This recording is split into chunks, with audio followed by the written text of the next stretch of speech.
politično aktiven tudi v manjšinskih organizacijah že od dijaških let. Je bil aktiven v Koroški dijaški zvezi, kot vse vrednosti vsi ostali, in pol kasneje še v klubu slovenskih študentov na Dunaju. In dolga leta bil tudi aktiven v JEN, ki je kratica za Youth of European Nationalities, ki je neka podorganizacija Federal Union of European Nationalities. Tam je bil soavtor JEN White Group on Minority Rights in član delovne skupine za manjšinske pravice in politiko. Na Dunaju je doštudiral ekonomijo na ekonomski fakulteti na Dunaju in kasneje še naslednjo stopnjo v Angliji, v Bristolu na temo Global Political Economy. In še od leta 2021 do letošnjega leta bil, kako se temu reče, vodja projektov pri tej manjšinski organizaciji JEN.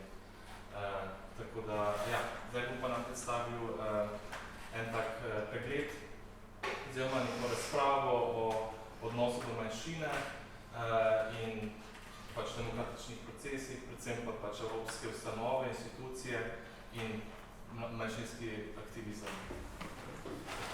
Zvali. Hvala lepa.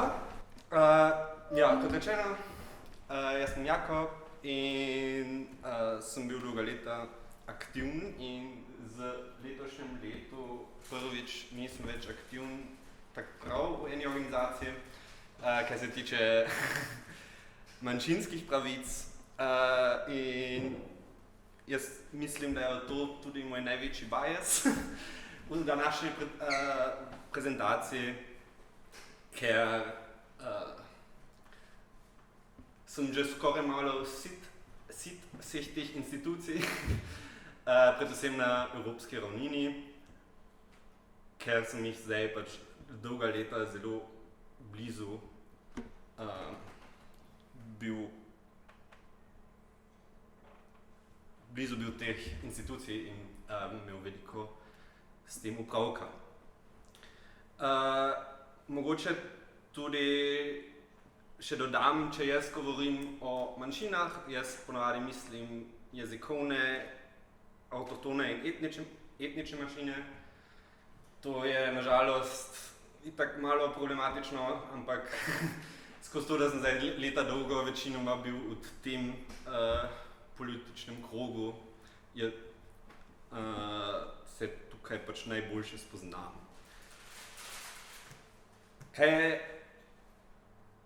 Bom tudi skušal malo omeniti, sicer je pa skoraj malo nerodno, kako malo mojega aktivizma se je ukvarjal s to tematiko, je situacija tudi Rom in Romk in Sinti in Sintic. In ja, danes bom pa govoril o evropskih institucijah, katere so važne oziroma imajo kaj z manjšinskimi pravicami. Bom malo tudi govoril o pogostih problemih manjšinskega aktivizma v Evropi, pa še malo bolj, ker pridem iz te mladinskega sveta, da bom tudi še govoril o mladini v manjšinskih strukturah in kaj so problemi posebno mladine. In bolje še malo kritike tega. Torej, najvažnejše evropske institucije trenutno za manjšinske pravice je Evropska unija ter Svet Evrope. Te dve organizacije imata na evropski ravnini še največ vpliva, kar se tiče manjšinskih pravic. Tukaj imamo predvsem Svet Evrope, The Framework Convention for the Protection of National Minorities, ki je sicer veljavna od leta 1995, sicer pa še vedno niso vse države podpisali Framework Convention into the European Charter for Regional and or Minority Languages, ki je veljavna od leta 1998. Sicer pa tudi to še niso podpisali vseh držav. To je zdaj od Svet Evrope. Evropska unija nima tak prav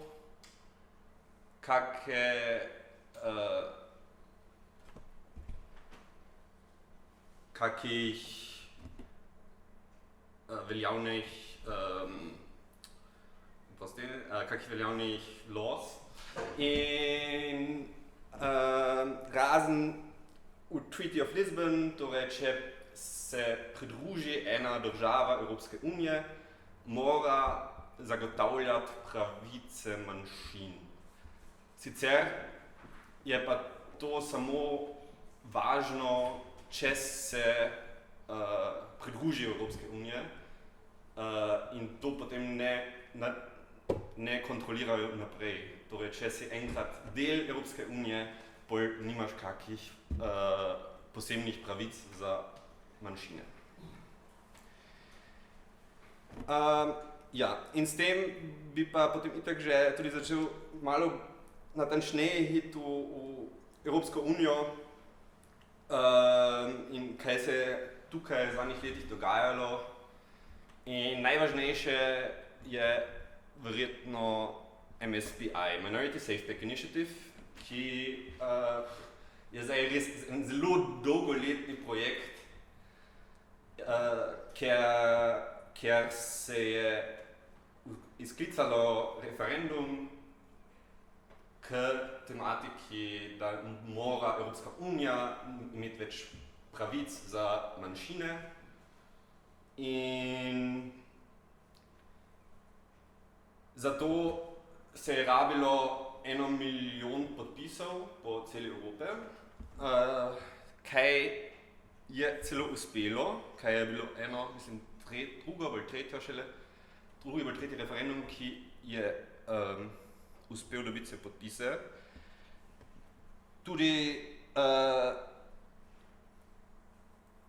to je bilo torej koliko 1,3 milijon podpisov so dobili in rabiš pa tudi v nek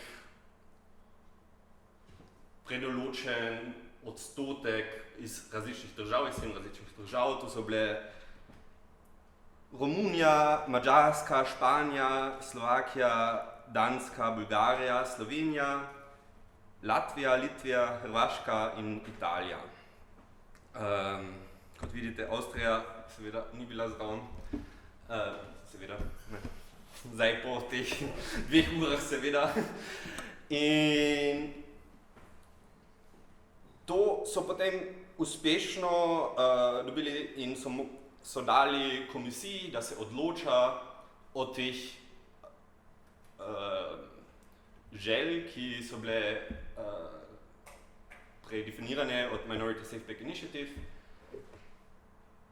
In komisija si je to ogledala v enem popoldnevu in rekla, da so itak že vse uresničili in s tem je bila diskusija konec. Kaj je bilo seveda zelo kruto, sploh v teh